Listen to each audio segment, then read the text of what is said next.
Bonjour. Aujourd'hui, comment transformer en profondeur tes échanges? Est-ce que la transformation de nos questions peut faire toute la différence sur les échanges qu'on a, sur la richesse de nos discussions et sur le respect de sa propre authenticité? Si t'es comme moi, t'aimes ça quand les choses sont simples et efficaces. Tu détestes ça quand tu es incapable de comprendre pleinement ton interlocuteur ou d'obtenir les informations que tu recherchais. Et tu veux plus de discussions superficielles parce que maintenant, tu veux évoluer dans les échanges que tu as. Tu veux progresser. Est-ce que ça t'arrive de dire, je voudrais engager une conversation, mais je ne sais pas comment poser les bonnes questions? Ou encore, je veux des échanges plus profonds, mais je reçois juste des réponses brèves.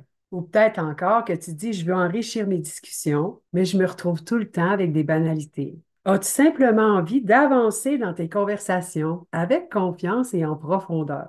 La vidéo originale d'aujourd'hui contient un secret formidablement puissant qui a le potentiel de transformer toutes tes conversations. Aujourd'hui, tu vas faire une formidable prise de conscience. Tu vas pouvoir t'emparer de cet outil et assister au changement que tu vas vivre dans ta vie. Tu viendras m'en reparler. Je suis Elisabeth Filion et en tant que philosophe et artiste du changement intérieur, mon objectif est d'aider les personnes hypersensibles à surmonter l'anxiété, les montagnes russes émotionnelles et la culpabilité grâce à des stratégies d'adaptation puissantes, exactement comme ce que tu vas vivre dans cette vidéo. Je te guide vers une vie plus confiante, sans regret. Dans cette réflexion d'aujourd'hui, on va explorer ensemble l'impact profond de la transformation de notre manière de poser des questions.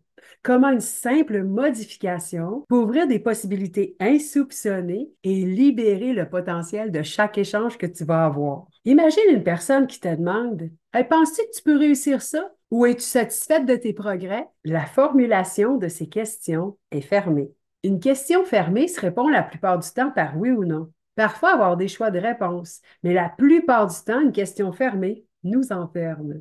Ainsi, dès que tu poses une question fermée, tu reçois une réponse limitée. Si je suis en train de te parler, dis-moi-le.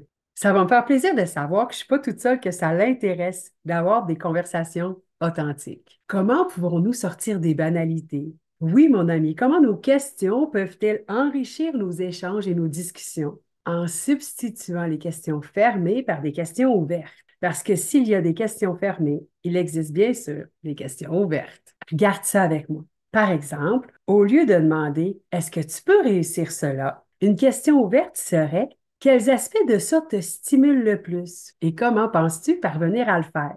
Vois-tu que ça ne se répond pas par oui ou non? Et observes-tu aussi comment les questions ouvertes aident à explorer les forces et les motivations? À une question aussi intéressée, c'est difficile d'obtenir une réponse banale. Un autre exemple, au lieu de demander es-tu satisfaite de tes progrès, imagine-toi demander quel progrès as-tu fait dernièrement qui te rend le plus fier de toi? De nouveau, observe comment cette question donne de la puissance à la personne en face de toi. Comment cette question montre, témoigne ton intérêt. Cette nouvelle formulation permet de reconnaître la complexité des réponses tout en ouvrant la porte à des échanges plus profonds. Si tu me racontais ce que tu en penses.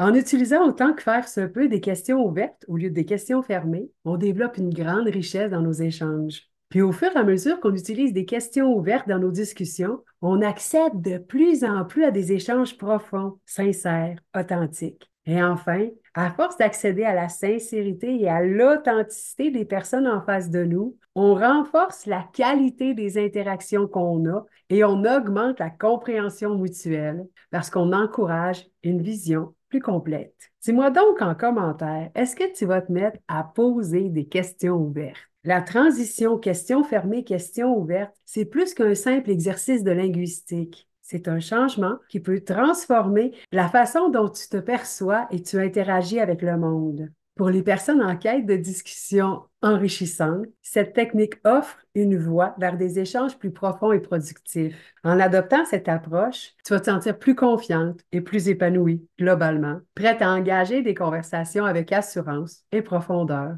et j'ajouterais même avec légèreté. Je t'invite à expérimenter cette transition dans ton quotidien.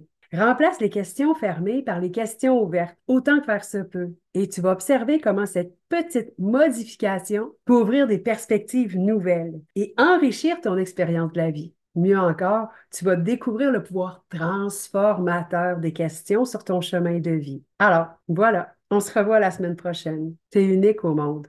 Oublie-le jamais. Prends précieusement soin de toi.